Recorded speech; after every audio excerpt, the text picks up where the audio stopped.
Anda kembali menyaksikan Breaking News Kompas TV, Saudara. Partai Golkar hari ini menggelar rapat pimpinan nasional. Ketua Umum Golkar Erlangga Hartarto mengatakan Rapimnas Partai Golkar akan membahas nama bakal calon wakil presiden yang akan didukung oleh Partai Golkar untuk pemilu 2024. Rapimnas Golkar diharapkan akan memberi banyak masukan dan pandangan terkait dengan strategi pemenangan pemilu 2024, sekaligus untuk memanaskan mesin politik Partai Golkar menjelang pemilu. Saat ini kami sudah bersama dengan Bung Ray Rangkuti, Direktur Lingkar Madani Indonesia. Selamat pagi Bung Ray. Tadi sudah disebut dalam laporan live report langsung yang disampaikan oleh jurnalis Kompas TV Dipo Nurbahagia yang mewawancarai Aceh Hasan, dan disebut kisi-kisinya anak muda yang akan kemungkinan diusung oleh Partai Golkar sebagai bakal calon wakil presiden. Benarkah Gibran Rakabuming Raka menurut Anda? Ya, saya sih merasa udah 90% lah itu. Okay. Ya 10%-nya kan tinggal diumumkan.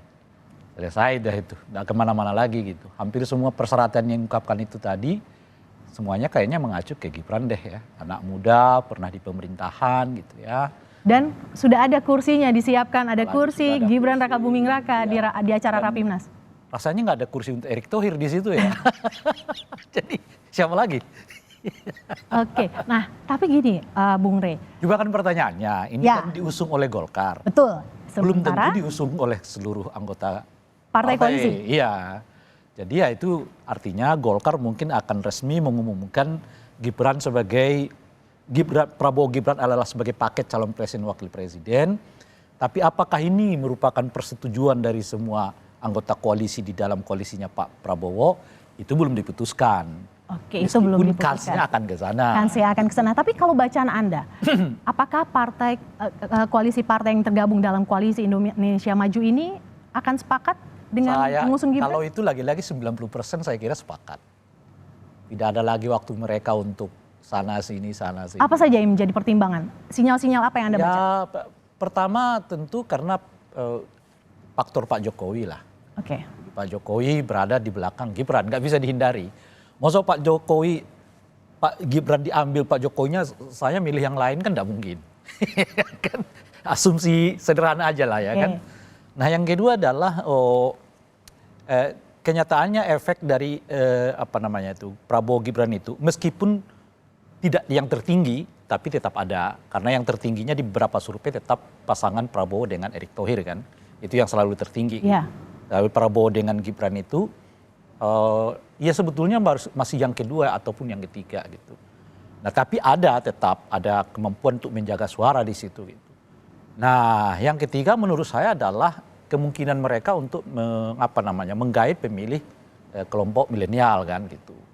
Nah itu soal kemampuan mereka nanti menjaganya sejauh mana ya, sebab sebetulnya tanpa Pak Gibran pun kelompok milenial ini atau pemilih milenial ini lumayan banyak ke Pak Prabowo. Dengan figur Pak Prabowo juga banyak anak-anak milenial kelihatan yang memilih Pak Prabowo sendiri gitu. Tapi dengan kehadiran Gibran ini, ya itu artinya punya potensi mereka makin menambah jumlah pemilih milenial untuk memilih Pak Prabowo.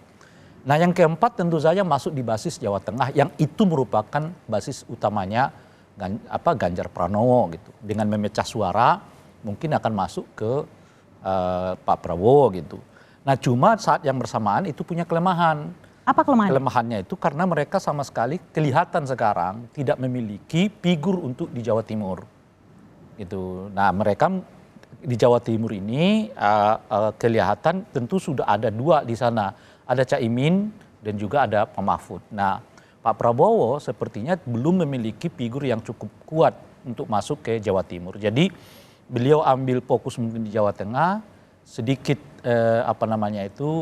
tentu tetap digarap ya, cuman di Jawa Timur ini karena mereka tidak mendapatkan figur yang tepat, nah mungkin sedikit mereka nggak terlalu ngotot gitu, sambil yang saling bersamaan mereka akan kelola di Jawa Barat. Jadi Jawa Barat asumsinya kalau untuk Jawa mungkin Gerindra ataupun Pak Prabowo ngincarnya Jawa Barat, ngincarnya Jawa Tengah. Kalau Jakarta dan Banten itu kan Anies Baswedan gitu ya. Nah di Jawa Timur ini kemudian yang mereka akan kosongkan. Kosong dalam pengertian bukan tidak digarap, akan tetap digarap ya gitu. Tapi tidak menjadi prioritas. Tidak, ya? Mungkin juga akan prioritas mereka, tapi menurut saya mereka jauh lebih realistis lah Di Jawa Timur itu, Hitung-hitungannya ya? iya di Jawa Timur itu kan kita nggak punya figur gitu. Di sana lagi pula, kalaupun ada figurnya di sana udah ada Caimin, ada juga Pak Mahfud gitu. Oke, di Jawa Tengah untuk memecah suara Ganjar Pranowo, Pak Ganjar seperti itu, Gibran yang kemungkinan akan diusung. Seberapa efektif mengusung Gibran sebagai bakal calon wakil presiden untuk merebut suara Jawa Tengah? Ya ini kalau kita lihat survei sebenarnya ya, survei di beberapa tempat survei itu, sebetulnya kalau Gibran itu diasumsikan karena Pak Jokowi, mayoritas pemilih Pak Jokowi itu sebetulnya ke Ganjar gitu. Kalau kita lihat survei. Nah tetapi boleh jadi untuk tetap menjaga tidak keseluruhan pemilihannya Pak Jokowi itu ada ke Ganjar, maka figur Gibran itu dimunculkan gitu.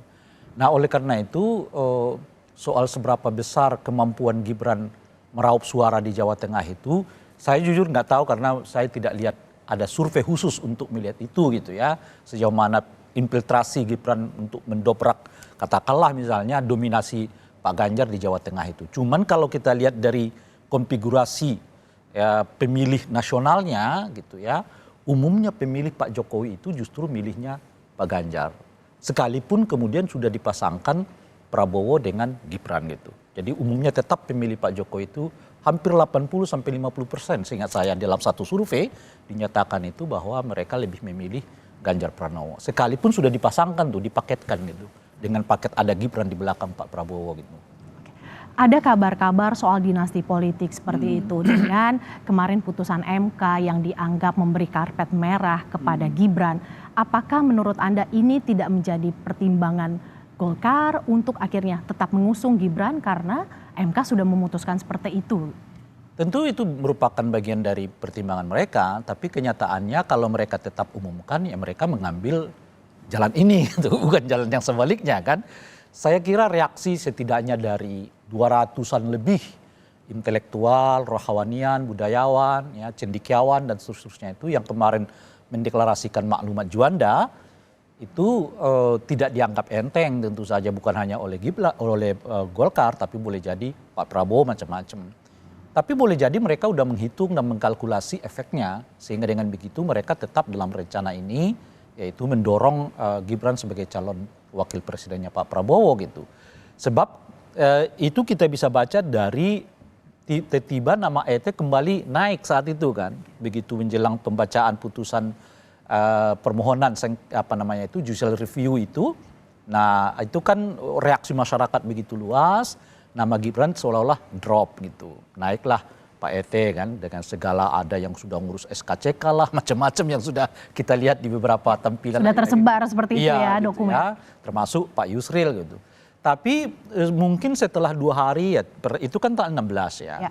18, 19 ya sampai hari ini 21, khususnya tanggal 19 ke 21 itu nama Gibran naik lagi. Artinya mungkin Pak Prabowo dan koalisinya udah membaca kembali bahwa daya getar penolakan terhadap isu dinasti itu hanya kuat sampai tanggal 19 itu gitu. 19 ke sini nggak mungkin terasa lagi getarannya, nah oleh karena itulah nama Gibran kembali sangat cepat naik ya setelah sebelumnya nama Erick Thohir itu mencuat untuk jadi wakil Pak Prabowo gitu.